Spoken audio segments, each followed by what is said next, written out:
is approved. I think we're to the item that everyone's here to see this evening. So roughly, how long ago, Mr. Bond? Was it a year ago we started the process to seek proposals on 640 Bay Street? And yeah, I think we sent the RFP out about this time last year. Yes, and we entered into agreement with Waterman Partners and Steve Sego for that project, and he's here this evening to give us an update. Our purchase and sale on that property is close to coming to an end, and I think he may have a request for a future council meeting. But with that, Mr. Sego, if you want to give us an update on your project. Well, thank you, Mr. Mayor and members of the council. I appreciate the time that you've given me tonight to share an update on this project. As Mayor Patonsu commented, it's been about a year since we started digging into this project, and you know the impetus for us and our team, and I'll introduce some of our team again, was the opportunity and the recognition that there was a change in Port Orchard that created an incentive for multifamily and development downtown. And as folks who are committed to our community and have done a lot to keep as much as we can moving forward, we decided to take a look at how we could participate to take a next step and kind of plant a flag and build a property on a site that could start a downtown revitalization with multifamily and retail, and we worked with the Kitsap Regional Library as a potential partner. And as that project evolved, as you know, we came to an agreement after we submitted an RFP and you selected us to do this project, that we would move forward. We over the last year, in earnest this last spring and summer, put together the details of the purchase and sale agreement with the support of your staff. And as we started this, if you remember, one of the issues that we had out of the block was the site itself didn't support the parking necessary to accommodate the code and the requirements for the necessary parking for the residents there. But at the same time, there was an opportunity to explore off-site parking options. And so we started doing that. And we looked at multiple sites in the area across the street. We even talked to the city about maybe figuring out if we could help develop and construct another layer of parking up at the city lot, or we just started creatively exploring options there. In the process of doing that, we approached some downtown property owners, and we approached Kitsap Bank. They have, as you know, right behind the property here, a large parking lot that they use, and I think they even lease some of their spaces to, or share with the city. I don't remember the details there, but we thought maybe we would approach them for an agreement to maybe construct a lot there. And the reason I share this is because out of that conversation, you know, was the realization that they had their own interests and needs, and they may want to address future needs themselves for their own administrative purposes for their headquarters downtown. And so we went back to the drawing board and stepped back and said, you know, the challenge here is perhaps the economy of scale and the size and the impact and the potential for this project is limiting our ability to do something that truly could be successful and transformative. And so our team, and I say our team, that's Sound West Group, Mike's here, and I think Wes Larson, is he here?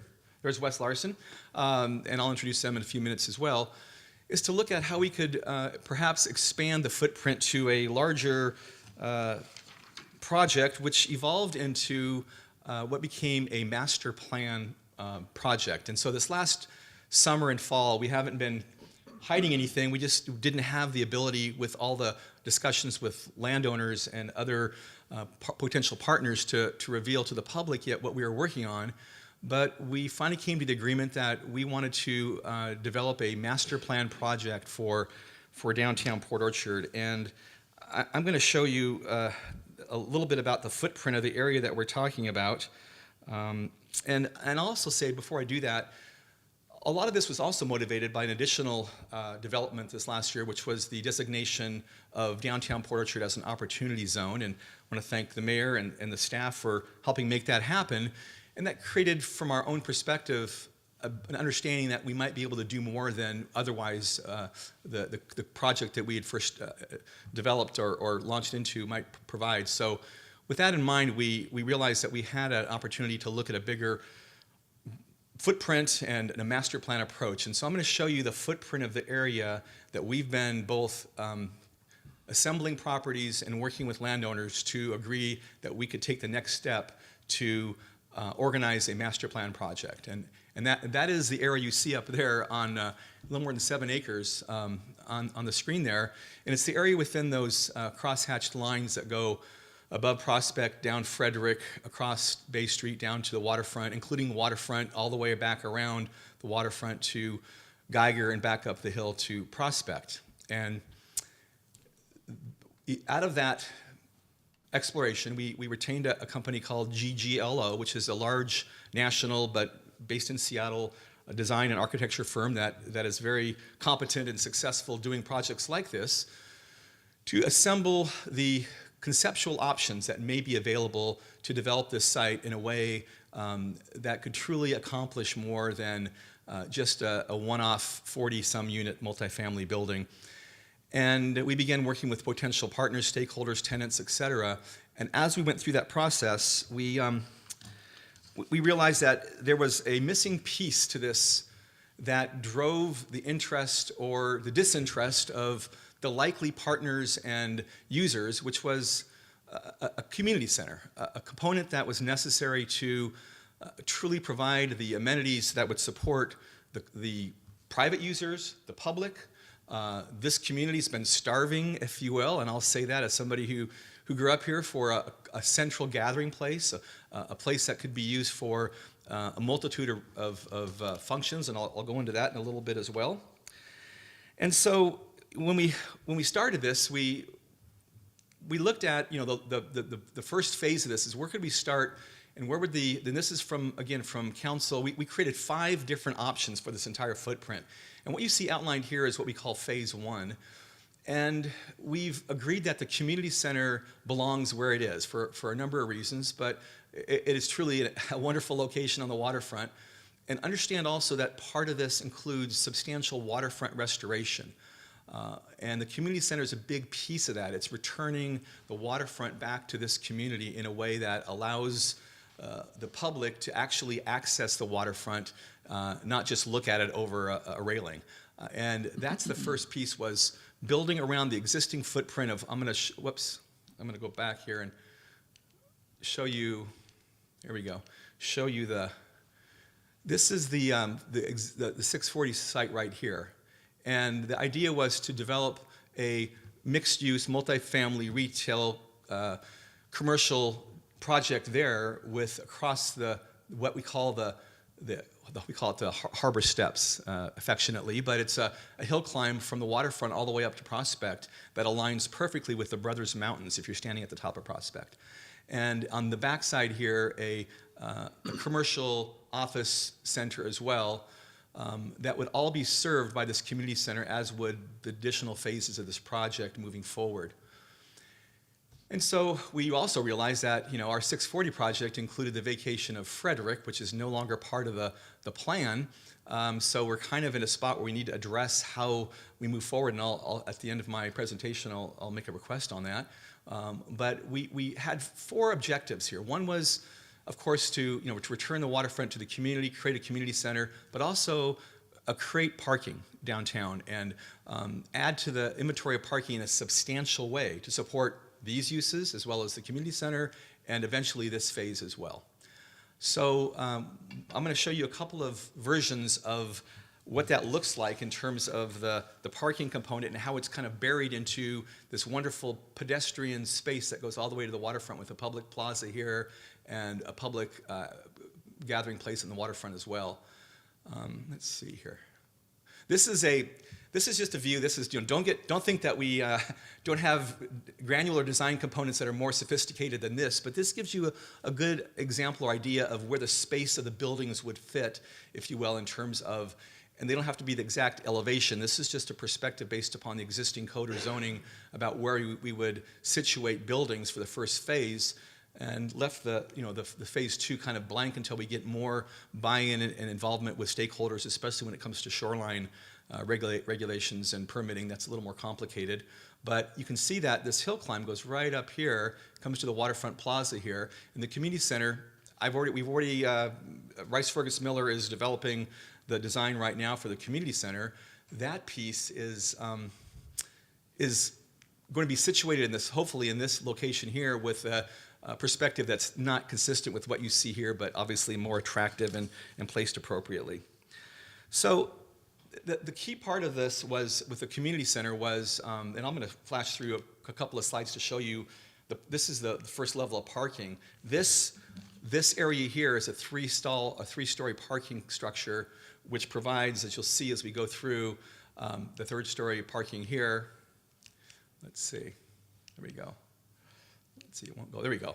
And then up to the top of the residential and looking down at the community center. But the idea is to provide adequate, parking for this site, and the total parking for that first phase, the 3 levels you saw there, is 261 stalls, constructed stalls. The entire master plan project proposes about 465 constructed stalls. The master plan project also considers that we could develop about 207 apartment units overall, with the first phase being about 80 to 85. So to give you an idea of the phasing and the consideration of looking at a long-term master plan to phase in, starting with this community center and these first components. The reason that we wanted to come to you tonight to make sure that you were up to speed is to, one, talk about the existing agreement we have to close at the end of the year, and two, also to share with you that we're in the process of submitting to the Kitsap Public Facilities District a funding proposal for up to 2/3 of the community center, and that will begin on Monday night at a presentation in front of their board, and then a full submittal by the end of the year. We've also taken into account multiple moving parts, which include the city's sewer lift station and stormwater storage project as a necessary integration into this project. We've begun thinking about how that fits and how that could work. And I'll also tell you that the Port of Bremerton is our public partner on the community center application to the Public Facilities District. And they'll be working with us going forward to flesh out fully a proposal to fund both up to, again, 2/3 of the community center, as well as we'll do additional fundraising for the remaining portion. And we're pretty strongly convinced that, based upon what we know about what we can do downtown, that the community center really is a key component. If it doesn't happen this go-around, we'll take a step back and rethink how we move forward. But we're confident that we have the argument and frankly, we fit their criteria perfectly hand in glove in terms of what they're looking to fund when it comes to a project that both provides community benefits as well as creating economic development with certainty. If this happens, then the rest of this will fall into place. And I want to touch on, real quickly, too, the programming summary. This is the community center programming summary, and again, this is a part of the ongoing work with our partners, Rice Fergus Miller. And you can see that the Kitsap Regional Library is the primary tenant, and Sue Whitford and Kathleen Wilson are here tonight. Jill had to go to a Board of Trustees meeting, Jill Jean, but they're very committed to partnering with us on this as well. You can see the objective of the programming is to provide an activated multi-use amenity, a conference center, a meeting place, a public or private, it could, wedding space, waterfront connected. Part of the project includes, and I didn't touch on it and I'll come back to it, daylighting the stream. There's a little creek that happens to bubble up just behind you. You probably know that. There's these artesian wells that are always trying to escape, and they're in a pipe going into Sinclair Inlet over there. We're going to daylight that as part of this project right behind the community center and make that a part of the public connection to waterfront and to the stream. But one of the interesting advantages and opportunities here as well is that the Bremerton Conference Center, which is also a PFD-funded project, is interested in this from the perspective and the standpoint that this creates an additional value or amenity to them. And I've been meeting with Lori Main, who runs the conference center there. And they recognize that these programs provide for us, for our potential corporate downtown users, businesses downtown, public, all the meeting room opportunities, potential fitness room, maybe a small restaurant, a catering kitchen to support events. Instead of having to go to the conference center to do our Rotary crab feed, we can do it in Port Orchard. We can take on the kind of events that we can't find a space for sometime. I know Sean's not here tonight, so I won't tell him that McCormick doesn't always work, but it doesn't always work. And so we need to find a place that works for more than just some certain events. But the advantage is for the Bremerton Conference Center is there are projects or conferences or events that exceed their own ability to accommodate. And they look at this and think, what an incredible value to our ability to book projects or conventions and work with you in partnership. So they look at this as a real positive, not a competitive relationship with their own purposes. So I'm going to go through the last. And this just gives you a spatial connection between the terms of the space of the users and the types of users and how they fit into this 24,000 square foot community center. And so before I conclude, I want to invite up my partners, Wes and Mike, and they're going to share a couple thoughts because we've been working on this earnestly for almost a year. And a lot of this that you see, this is just a small piece of what we've been working on as a result of their commitment to making this happen and their confidence in the opportunity here in this project. And so, Mike and Wes, why don't you come up for a moment, and if you have anything you want to share before we conclude, because I don't want to take your whole night here. Good evening, Mayor and Council. My name is Mike Brown. I'm a founding principal of Sound West Group, along with my partner, Wes Larson, CEO of the company. Steve did a really nice job of articulating the concept, I think, and the process. So I won't go into that. My piece of this is more about, why Sound West is interested in the project and why here and why now and that kind of thing. So really, Steve used a term earlier, transformative. And that's what this project is about for me and I think for Sound West. Our mission statement is developing community with vision and integrity. And to be honest, when I first looked at this project, when Steve first brought it, and it was just 604 and it was just 40 apartments in one building on a postage stamp lot, it really didn't have very much juice for me. And in fact, in some ways, the smaller project is harder to make successful because it's not transformative. It's not large enough to be impactful. But when you get to a project of the magnitude that we're talking about here, and if you can put this thing together in phased pieces and bring in public partners like the library, like the port, the community involvement for the community center and the rethinking of the waterfront, it's an impactful project. And it's the kind of thing that I think Wes and I both agree that's what gets us up in the morning, keeps us doing this. We joke a lot that at this point in our careers, we're a little more selective about the things that we do. Building strip centers isn't as fun for me as it used to be. So this type of a project has got some juice in it. And the really, really wonderful thing for Port Orchard is that it is transformative. It has the potential to be a game changer in downtown, to start a different trend, which I don't believe that just 604 on its own does. It would be a start, but it would be just maybe a spark instead of a flicker. And so when you can have such an impact and create so many community partners and so many users and really think about what the potential long-term for Port Orchard is with a project like this, it's just really significant.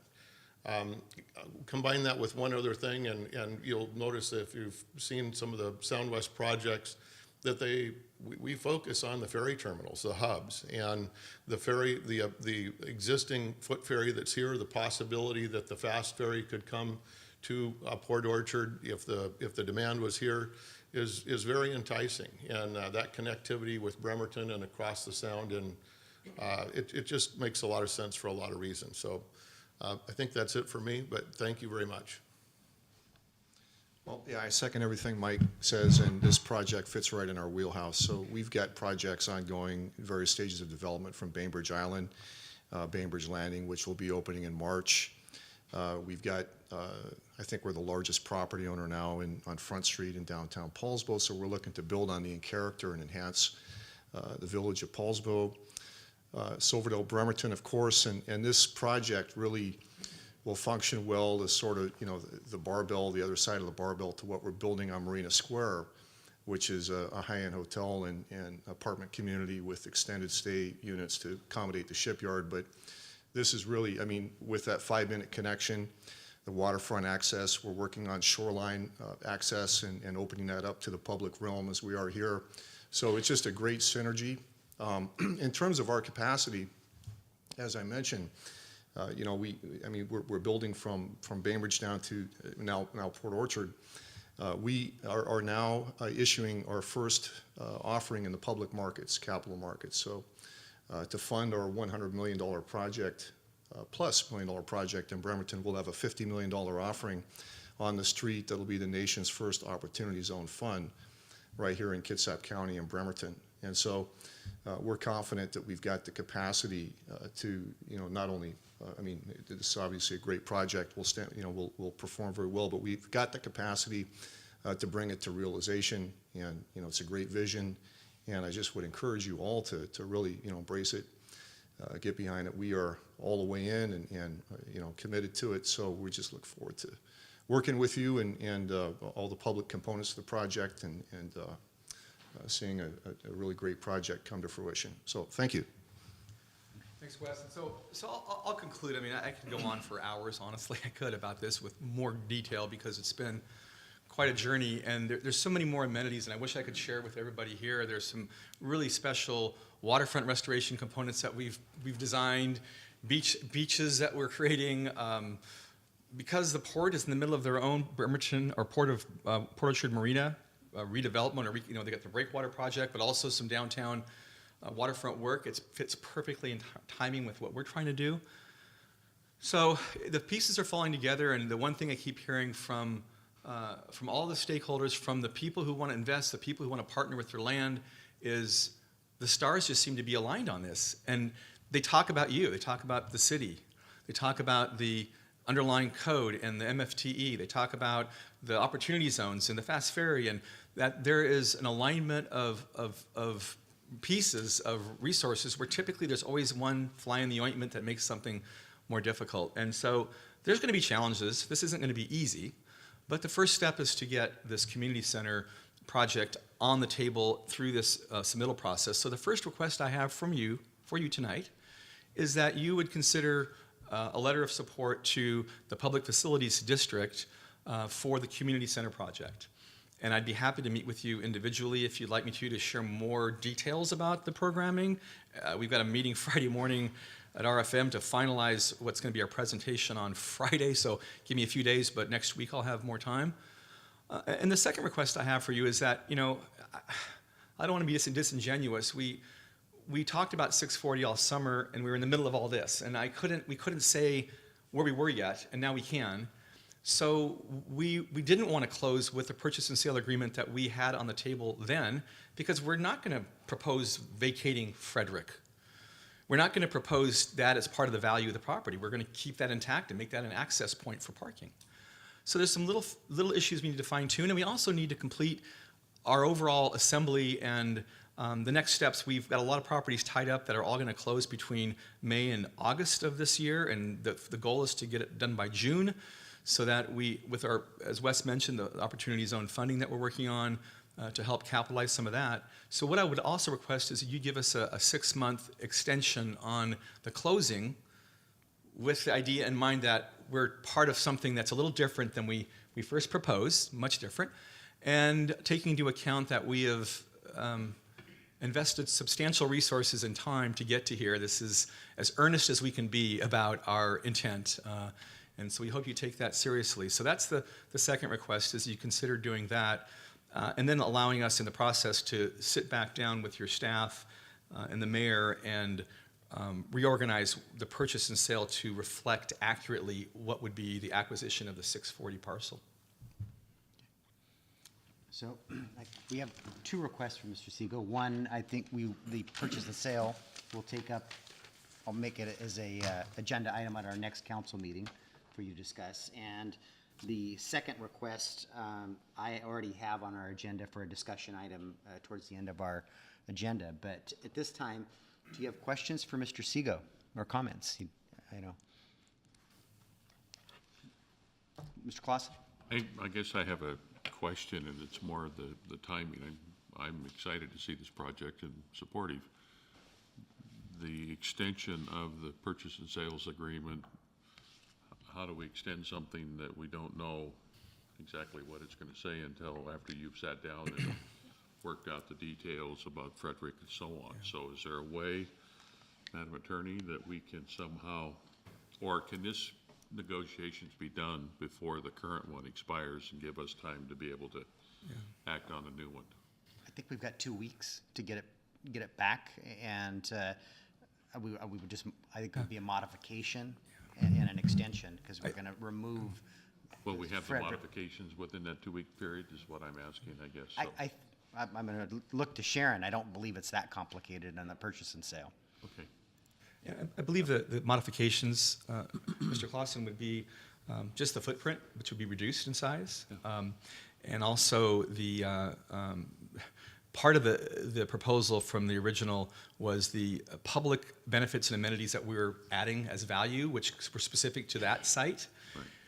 Now the public amenities and benefits are exponentially greater, so not sure if we want to calculate the entire project in that process, but just to make sure we have those pieces aligned too, I think we can do that over the next couple of weeks. Yeah, that would be my only question, is just being able to get the document crafted such that when it comes time for extension, it's complete. That's my only question. So. And I Our goal believe would be to have it back to you in 2 weeks, but we do have one more council meeting before this agreement expires 3 weeks out. So that way we maybe get it to you, and if we've got concerns or questions in the document, we've still got another meeting to work on it before the end of the year. Councilor Diener? Thank you, Steve, and Mike and Wes for your presentation. I too, like John said, I'm excited about this. What is the overall net gain in parking that you see with this project?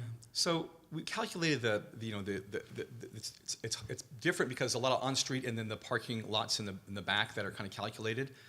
So we did it kind of by pieces. For example, the marina gets an additional 50 parking stalls if they need, which is, talking to the commissioners, is much more than they want. But the net is based upon structured parking, which doesn't exist now.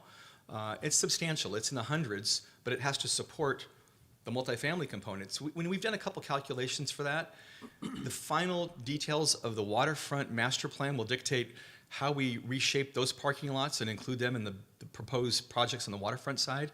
So it's a little bit of speculation, but it's definitely a substantial net gain that, from what we've been able to identify so far, adds additional net public parking opportunity.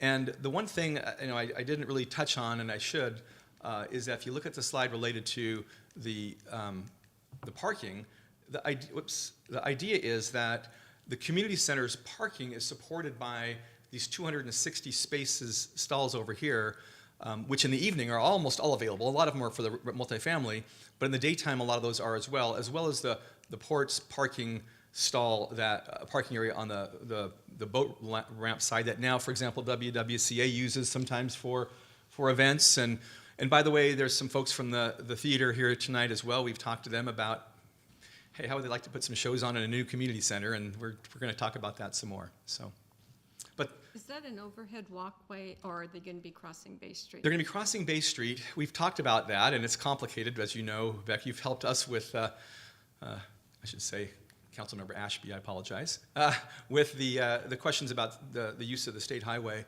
But the part of the work that the master plan design team has done is to design a kind of a traffic calming component to the development, and that might include a raised area a little bit on the crossing area at Bay Street. The purpose is to try to activate that community center and waterfront side for all the users and office dwellers on the uphill side as well. So we've got some plans for that. We even talked about a signalized, slower stop, kind of like what you have on Bay Street downtown now with the flashers, but maybe a little more serious than that, depending. So it's all for discussion. Councilmember Diener? How much money are we going to be asking for PFD to support? Well, we haven't finished the design yet, so we haven't got the final number, and that's going to be done by the end of the year. But we think it's about a $12 to $15 million project. The PFD will only consider projects that are over 10 million. So we're in a good spot there. So our request to them could be anywhere from 8 to 10 million, or if it was a $15 million project, depending upon the size of the final bite, but in that range. And you're probably aware that the PFD recently were authorized by the legislature to go back out to the public, offer bonding capacity for projects just like this, and that's what they're looking to do. Yeah. Councilmember Rosa Pepe? Hi. What do you look at as a timeline for construction and completion? So internally, we have our own thoughts and don't want to get too far over our skis, but I will tell you that our objective is if we can move forward and the community center falls in place the way we plan now, that we would go to permitting and entitlement and probably work on a development agreement for the project to try to get that done by June of next year, with the idea that about a year from now, in that range, a year and 3 months, in that range, we'd look at breaking ground for the parking garage in the beginning. But I defer to Mr. Brown for some of those more technical construction details. Councilmember Ashby? Yeah, my other question, when you were speaking earlier, you indicated that the community center is a key component to getting this off the ground. Mm-hmm. You also indicated that if you're not successful with the PFD funding, then you're going to have to step back and look at it. And my question is, this is all fine, like this, support it and that sort of stuff. Yeah. But my concern is 640 Bay Street and getting it sold. Right. Because that's my commitment to the citizens of Port Orchard. So if the PFD funding doesn't happen, then what is your plan for 640 Bay Street? So it's the same plan we had before we learned that the PFD was giving money away, which was we'd already taken into account a plan to fund the community center. And I already had started collecting, based upon the work I do elsewhere, grant sources and funding sources. I've met with Representative Kilmer. I met with our county commissioners. I've met with the governor's office and Department of Commerce, kind of cobbling together those funding sources. And I got to the point where I crossed the hump and what I knew we needed to get over a half, right? So I was getting closer. And my promise to our team was that as soon as we started through the next phase, I would shift all my energies into this project to fund the community center. The PFD fell into our laps, if you will, not literally yet, but the idea that they might be a source. So we shifted our energy and focus to making that happen. If it doesn't happen, we'll go back to the place we were, which is when I say, reorganize, we were still working on this with the same intent, with the same desire to fund the community center. It's just that the community center truly would be a trigger if it could be funded more cleanly with this relationship to expedite this project. Councilmember Lucarelli? You would really have to move very quickly on this if you want to have all of that happen by June. What is the plan for the community outreach, for response from the community? Mm-hmm. I have so many questions. Yeah. Well, but I'm also thinking back in the day with the plans, the EDAW plan and all of those, the community center was something that was supposed to be on the waterfront. It was much smaller in scale, but that was always a great idea. So it's pretty easy to buy into this, but it's a lot of information all at once. Well, I can tell you about intent and then about practical reality, and they're both the same in this case, which is nice. The intent is that we would already started thinking about organizing a stakeholder group around the community center, the participants, users, the community, and all the potential users, how to work with them to make sure we didn't leave anybody out when it came to those uses. But the PFD process also requires that. So going forward, there has to be essentially a steering committee that is a partner in the public component of this. It's a public facility. So the good news is we're required to do it, and the better news is we intended to as well as part of our own objective to, it's a wonderful idea to consider what you could do, and it's also one of those things that wakes you up at 2 in the morning when you think, what if I forgot or we didn't include some component that should be there? And so we know that we have to cast the net pretty far and wide to make certain that we include as much of the community as possible. Mr. Dorsey? I just have a comment. I just want to so Steve had mentioned earlier about the last 12 months and the commitment that Sound Group has made to this project. And I can speak from my own personal experience that the team that they've hired with Rice, Fergus, Miller, and then GGLO, they're the A team. I mean, they've gone to the top. This is not a cheap Charlie deal. They've committed a lot of resource just to get this far. And if they continue to work with Rice, Fergus, Miller, and GGLO, the city's going to benefit from a tremendous high-quality project. And I just want to make sure that didn't fall kind of on deaf ears. They've really brought in the A team on this. And I encourage you to, I can send links, but I encourage you to take a look. They do projects all over the region, the West Coast, the states everywhere, and they've done a pretty spectacular job. Had a meeting at Cedarbrook Lodge, is that what it's called over there by SeaTac? They designed that. There's just projects everywhere, waterfront projects in this region, but all across the country. Well, I just want to share, Steve and I and staff have been working on this in earnest for more than 6 months, and I'm just thankful we're able to unveil this publicly this evening. I know, 3 years ago when I was, out knocking on doors, that was probably the biggest thing I heard time and time again is, when are we going to do something with our downtown? And it's so important to me and to our community that what we do sets the bar high. And I really think what we're seeing, the first glimpse of here tonight, I think is going to do that. And because where we set that bar, others will follow. And as Mark said, we've got the A team as far as the consultants that they're working with, and I personally am very confident that we're getting a quality project here. So, Mr. Diener? I just was hoping we could get a copy of the presentation. Absolutely. Would you be comfortable leaving a copy with Brandy? Yeah. Okay.